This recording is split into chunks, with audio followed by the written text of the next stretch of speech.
Movie की शुरुआत में हम 5 दोस्तों को देखते हैं जो सभी वाइन पीते हुए किसी टूर पर जाने की प्लानिंग करते हैं। उस समय ल्यूक नाम का एक फ्रेंड सभी को घूमने की एक अच्छी लोकेशन सिलेक्ट करने के लिए कहता है। तब सभी लोग अपनी अपनी पसंद की जगहों के बारे में बताते हैं। उसी वक्त रॉबर्ट नाम का एक फ्रेंड उन्हें स्वीडन में जाकर हाइकिंग करने का सजेशन देता है, लेकिन अभी तक वो सभी फाइनल डिसीजन नहीं लेते हैं और चलते हुए बाहर आते हैं। तब ल्यूक रॉबर्ट को अपने साथ वाइन खरीदने के लिए स्टोर में चलने को कहता है और जब वो दोनों स्टोर के अंदर जाते हैं तो उसकी मैनेजर को वहाँ पर एक जख्मी हालत में पड़ा हुआ पाते हैं। तभी वहाँ पर 2 और लोग आते हैं जो कि रॉबर्ट्स होते हैं और उन्होंने ही स्टोर लूटने के लिए मैनेजर को जख्मी किया था। उन्हें देखते ही ल्यूक तुरंत छुप जाता है, लेकिन रॉबर्ट उनकी नजरों में आ जाता है और एक लुटेरा उससे उसका वॉलेट भी छीन लेता है। लेकिन जब रॉबर्ट अपनी रिंग देने से इनकार करता है तो वो लोग उसे चाकू मार देते हैं। ल्यूक छिपे हुए ये सब कुछ सुन रहा था, लेकिन वो अपने दोस्त को बचाने की हिम्मत नहीं कर पाता है।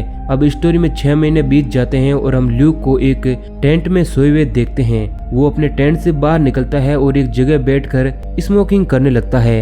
उसी वक्त सभी फ्रेंड्स अपने अपने टेंट से बाहर निकलते हैं और हमें पता चलता है कि ये लोग अभी स्वीडन में हाइकिंग करने के लिए आए हैं। हालांकि पहले इनका इस जगह पर आने का बिल्कुल भी मूड नहीं था, लेकिन अपने दोस्त रॉबर्ट को खोने के बाद वो सभी उसकी याद में यहाँ पर आए हैं। उन सभी में ल्यूक बहुत ही ज्यादा दुखी होता है, क्योंकि अगर वो चाहता तो शायद आज रॉबर्ट जिंदा होता, मगर उसके बाकी दोस्त उसे समझाते हैं कि इसमें उसकी कोई भी गलती नहीं है। अब वो लोग रॉबर्ट की याद में वाइन पीते हैं और हाइकिंग के लिए आगे निकल जाते हैं। रास्ते में चलते हुए डॉम का पैर फिसल जाता है, जिससे उसकी बोन डिसलोकेट हो जाती है और उसे चलने में काफी दिक्कत होने लगती है। तब हच मैप के जरिए एक शॉर्ट रास्ता ढूंढता है जो कि जंगल से होते हुए जाता है और वो लोग डिसाइड करते हैं कि हम सभी जंगल से होते हुए घर पहुंच जाएंगे। लेकिन ल्यूक ये रिस्क नहीं लेना चाहता था और वो उन्हें वहीं रुककर हेल्प बुलाने के लिए कहता है। लेकिन जब डॉम खुद भी जंगल से चलने के लिए तैयार हो जाता है तो वो लोग उस रास्ते की ओर निकल जाते हैं। थोड़ा आगे जाने पर उन्हें एक पेड़ पर किसी जानवर की बॉडी टंगी मिलती है, जिसे कुछ देर पहले ही मारा गया था। लेकिन वो लोग वहां से आगे निकल जाते हैं, जहां पर उन्हें एक पेड़ पर कुछ सिंबल बने हुए मिलते हैं। इससे उन्हें आइडिया हो जाता है कि शायद इस जंगल में हंटर्स रहते होंगे और उन्होंने ही उस जानवर को मारा होगा। उसी वक्त सामने एक घर दिखाई देता है, जिसको देखकर वो लोग बहुत ही खुश होते हैं, क्योंकि जंगल में बारिश होने लगी थी, इसलिए उन्हें आराम करने के लिए एक घर चाहिए था। अब वो लोग उस सुनसान घर का दरवाजा तोड़कर अंदर घुस जाते हैं। उसी वक्त ल्यूक को जंगल से कुछ अजीब सी आवाजें सुनाई देती है, मगर वो उन्हें इग्नोर करके दरवाजा बंद कर देता है। उस घर के अंदर बहुत ही पुरानी चीजें होती है, जिन्हें देखकर ऐसा लगता है कि यहाँ पर रहने वालों ने ये घर छोड़ दिया हो। उन्हें वहाँ पर वैसे ही सिंबल मिलते हैं जैसे सिंबल उन्होंने पेड़ों पर देखे थे। तभी उन्हें वहाँ पर बनी एक स्टेचू दिखती है, जिसका सर गायब होता है और वो दिखने में बहुत ही ज्यादा डरावनी होती है। अब ये सब देखकर उन्हें वहाँ का माहौल तो ठीक नहीं लगता है, लेकिन जंगल में हो रही तूफानी बारिश के कारण उन्हें वहीं पर सोना पड़ता है। अब उन सभी को नींद आ जाती है। उसी वक्त आसमान में चमक रही बिजली एकदम से पॉज हो जाती है। उसी वजह से ल्यूक जग जाता है और हच को पुकारता है, लेकिन हच की नींद नहीं टूटती है। अब इसके बाद ल्यूक अकेला ही दरवाजा खोलता है, तब वो देखता है कि वो उसी स्टोर में आ चुका है जहाँ पर उनका दोस्त रॉबर्ट मारा गया था। लेकिन तभी ल्यूक की नींद खुल जाती है और हमें पता चलता है कि वो बस उसका एक सपना था, मगर अब वो रियल लाइफ में उस केबिन से बाहर होता है और उसकी छाती पर किसी के पंजों के घाव बन चुके थे। अब ल्यूक भागते हुए घर के अंदर जाता है, जहाँ पर उसके सभी दोस्त भी घबराए हुए होते हैं। हंस तो डर के मारे पैंट के अंदर ही टॉयलेट कर देता है। वहीं डॉम जोर जोर से अपनी बीवी गेल का नाम पुकार रहा था। ल्यूक उन दोनों को शांत करता है, लेकिन उनका तीसरा दोस्त फील वहाँ पर नहीं होता है। इसलिए ल्यूक ऊपर जाकर देखता है तो वो पाता है कि फील नंगा होकर उस स्टेचू को पूज रहा है। ल्यूक उसे भी शांत करता है और अब वो चारों अपना सामान पैक करके वहाँ से जाने लगते हैं और वो सभी खुद पर बहुत ही ज्यादा शर्मिंदा होते हैं। तभी वो देखते हैं कि उन पेड़ों पर अब और भी ज्यादा सिंबल बन चुके हैं, इसलिए वो सभी जल्द से जल्द वहाँ से निकलने के बारे में सोचते हैं। अब मैप के अकॉर्डिंग जंगल से बाहर निकलने का रास्ता साउथ वेस्ट की ओर होता है,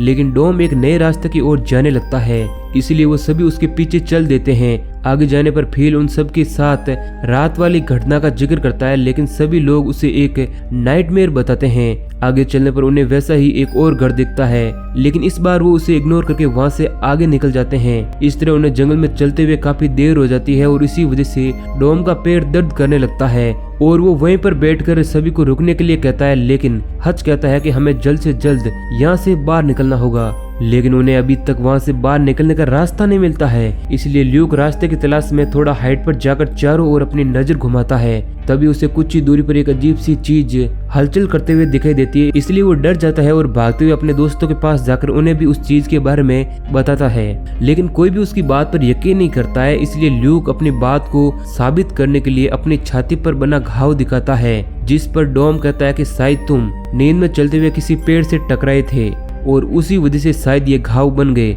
लेकिन अब डॉम बहुत ही ज्यादा गुस्सा होने लगता है और वो गुस्से में सामान लेकर वहां से जाने लगता है। इसलिए वो सभी भी उसके पीछे निकल जाते हैं। आगे जाने पर उन्हें जमीन में कोई गड़ी हुई चीज दिखाई देती है और जब वो उसे बाहर निकालते हैं तो वो एक कैंपिंग टेंट होता है और वहीं पर उन्हें एक बैग में वॉलेट मिलता है, जिसमें एक फैमिली फोटो के साथ उनका क्रेडिट कार्ड भी होता है, जिसकी एक्सपायरी डेट 1984 की होती है। इस चीज को देखकर वो सभी समझ आते हैं कि ये फैमिली 1984 में यहाँ पर आई थी और एक साथ ये सभी लोग मारे गए थे। और अब उन्हें ये समझ आने लग जाता है कि हो ना हो इस जंगल में कुछ तो गड़बड़ जरूर है। इसलिए हच सभी को जल्दी से वहां से भागने को कहता है, लेकिन अब रात हो जाती है। इसलिए वो लोग वहीं पर अपना टेंट लगाकर सो जाते हैं। लेकिन रात में फिर से ल्यूक को रोबोट के मरने का नाइटमेयर आता है और तभी उसकी नींद खुल जाती है। तब उसे बाहर किसी के चिल्लाने की आवाज सुनाई देती है। वो बाहर जाता है तो वहाँ पर फील होता है और इधर ल्यूक देखता है कि हच का टेंट फटा हुआ है और वहाँ से वो गायब भी है। इसलिए ल्यूक फील से उसके बारे में पूछता है तो वो कहता है कि हच को कोई बड़ा सा क्रीचर ले गया है। तभी उन्हें जंगल से हच के चिल्लाने की आवाज सुनाई देती है और वो सभी उसी ओर दौड़ने लगते हैं, लेकिन वहां पर जाने पर उन्हें कुछ भी नहीं मिलता है। इसलिए वो लोग वापस टेंट पर जाकर अपना सामान लेने के बारे में सोचते हैं। लेकिन हच को ढूंढते ढूंढते वो लोग अपने टेंट से काफी दूर जा चुके थे, जिसकी वजह से वो तीनों जंगल में खो जाते हैं। मॉर्निंग तक चलते चलते उन्हें हच की डेड बॉडी एक पेड़ पर टंगी हुई दिखाई देती है, जैसी बॉडी उन्होंने पहले एक जानवर की देखी थी। अब ये देखकर वो सभी बहुत ही ज्यादा डर जाते हैं, लेकिन वो लोग उसकी बॉडी को नीचे उतारकर उसे श्रद्धांजलि देते हैं और वहां से आगे निकल जाते हैं। अब वो तीनों कंपास की मदद से साउथ वेस्ट की ओर आगे बढ़ने लगते हैं, लेकिन अभी भी वो क्रीचर इन तीनों को फॉलो कर रहा था। वो सभी चलते चलते बहुत ही ज्यादा थक जाते हैं और उसी वक्त ल्यूक देखता है कि सामने ही जंगल का अंतिम छोर है और वो तीनों अपने मंजिल के बहुत ही करीब है। लेकिन अब शाम होने लगी थी, जिसके कारण जंगल में फिर से अंधेरा छा जाता है। उसी वक्त फील को वो क्रीचर खींचकर ले जाता है, जिससे डरकर ल्यूक वहां से भागने लगता है। तभी वो एक पेड़ से टकरा जाता है, जिससे फिर से उसे वही रोबोट वाले विजन आने लगते हैं। लेकिन तभी उसे डॉम मिल जाता है और वो दोनों हिम्मत जुटाकर वहां से भागने की कोशिश करते हैं। तभी उन्हें फील की डेड बॉडी उसी तरह पेड़ पर टंगी हुई मिलती है। अब इस चीज से वो दोनों और ज्यादा डर जाते हैं और वहां से भागने लगते हैं। और आगे जाने पर उन्हें फिर से एक केबिन दिखाई देता है और वहां पर रोशनी भी होती है, इसलिए वो भागते हुए केबिन में चले जाते हैं, जहां पर ल्यूक देखता है कि एक लेडी अजीब सी मूर्ति के सामने बैठकर पूजा कर रही है। लेकिन उसी वक्त एक आदमी वहां पर आकर उन्हें बेहोश कर देता है। जब उन्हें होश आता है तो वो अपने आप को एक कमरे में बंधा हुआ पाते हैं, जहाँ पर ल्यूक एक होल से बाहर देखता है कि कुछ लोग लकड़ी से एक क्रॉस बना रहे हैं। तभी रूम के अंदर वो तीनों लोग आ जाते हैं, जिनमें से वो ओल्ड लेडी अंदर आकर ल्यूक को पानी पिलाती है और उसकी छाती पर बने घाव को देखकर खुद की छाती पर बना घाव भी उसे दिखाती है। इसके बाद वो डॉम के पास जाती है, लेकिन उसे कोई भी घाव नहीं मिलता है। इसीलिए वो लोग डॉम को बाहर ले जाते हैं और उसे बहुत ही ज्यादा पीटते हैं। इसके बाद वो लोग फिर से उसे वापस लाकर रूम के अंदर बांध देते हैं। तब ल्यूक डॉम से उन लोगों के बारे में पूछता है। तब वो कहता है कि ये लोग क्रीचर के लिए मेरी बलि देने वाले हैं, क्योंकि मैंने ये सेम चीज मेरे नाइटमेयर में देखी थी। अब कुछ देर बाद वो लोग डॉम को ले जाते हैं और उसे लकड़ी के क्रॉस पर बांध देते हैं और वो सब लोग अपनी लैंग्वेज में एक मंत्र का जाप करने लगते हैं, जिससे दिन का उजाला रात में बदल जाता है। और इसके बाद डॉम को उसकी बीवी गेल अपनी ओर आती हुई दिखाई देती है, लेकिन ये उसका भ्रम होता है, क्योंकि असल में वो एक बड़ा सा क्रीचर होता है जो डॉम को उठाकर एक पेड़ पर टंगा देता है, जिससे तुरंत ही उसकी मौत हो जाती है। वहीं दूसरी ओर ल्यूक अपने आप को फ्री करने के लिए अपने हैंड की बोन को डिसलोकेट कर लेता है। लेकिन उसी वक्त वहां पर एक लेडी आती है जो उसे बताती है कि हमने डॉम को फॉरेस्ट गॉड के लिए सैक्रिफाइस किया है और तुम्हारी बॉडी पर यह निशान होने की वजह से तुम हमारी कम्युनिटी का हिस्सा बन गए हो और अब तुम्हें हमारे साथ ही रहना होगा। साथ ही वो कहती है कि ये क्रीचर बहुत ही पुराने समय से इस जंगल में रह रहा है, इसलिए सभी उसे जंगल का भगवान मानते हैं और हमारी कम्युनिटी हर साल उसकी पूजा करती है। ये क्रीचर यहाँ पर आने वाले लोगों को अपना शिकार बनाता है और उनमें से किसी एक को इस कम्युनिटी में शामिल होने के लिए चुनता है, जैसे इस बार तुम्हें चुना है। तुम्हारी छाती पर बना सिंबल इस कम्युनिटी का चिन्ह है और जो कोई भी उस क्रीचर को पूजता है वो उसकी हर इच्छा पूरी करता है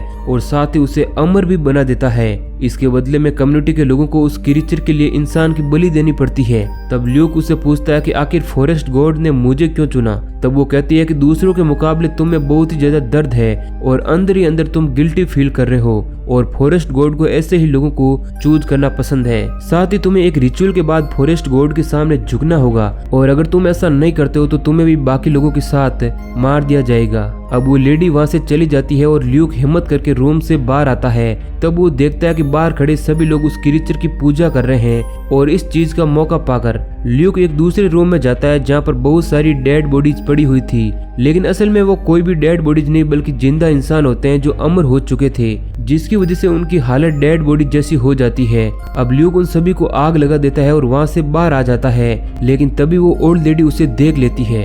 ल्यूक उसे पंच मारकर वहाँ से दूसरे रूम में जाता है जहाँ पर उसे एक गन मिलती है और वो अपना रास्ता रोकने वाले एक आदमी को मार देता है, लेकिन तभी वो देखता है कि वो क्रीचर उस यंग लेडी को मार देता है क्योंकि उसने कम्युनिटी के रूल को ब्रेक करते हुए ल्यूक को सब कुछ बता दिया था। ल्यूक दूसरे गेट से बाहर जाता है और वो उस क्रीचर पर गोली चलाता है, लेकिन उसे इस चीज का कोई भी फर्क नहीं पड़ता है, इसलिए वो वहां से भागने लगता है। लेकिन भागते हुए उसे फिर से विजन आने लगते हैं जिसकी वजह से वो भाग नहीं पाता है और वो क्रीचर उसे पकड़ लेता है, जिसके बाद वो उसे अपने हाथों से उठाकर नीचे गिरा देता है और बाद में उस पर हाथ रखकर कुछ रिचुअल करने लगता है। और उसी वक्त ल्यूक पास में पड़ी एक कुल्हाड़ी को लेकर उस पर अटैक कर देता है और मौका पाकर वहां से वापस भागने लगता है और तुरंत ही जंगल का आखिरी छोर आ जाता है और वो जंगल से बाहर निकलने में कामयाब हो जाता है। तब हमें पता चलता है कि वो क्रीचर उस जंगल से बाहर नहीं आ सकता था, इसलिए वो अंदर से ही चिल्लाने लगता है, जिस पर ल्यूक भी बाहर खड़ा चिल्लाता है। बाद में आगे जाकर ल्यूक को एक गाड़ी चलते हुए दिखाई देती है, इसका मतलब वो शहर के बहुत ही नजदीक पहुंच चुका है और इस तरह उसकी जान बच जाती है और इसी सीन के साथ मूवी एंड हो जाती है। तो दोस्तों, अगर आपको ये वीडियो पसंद आया है तो वीडियो को लाइक और चैनल को सब्सक्राइब जरूर करना। बाकी मैं मिलूंगा आपसे किसी नए दिन नई कहानी के साथ। धन्यवाद।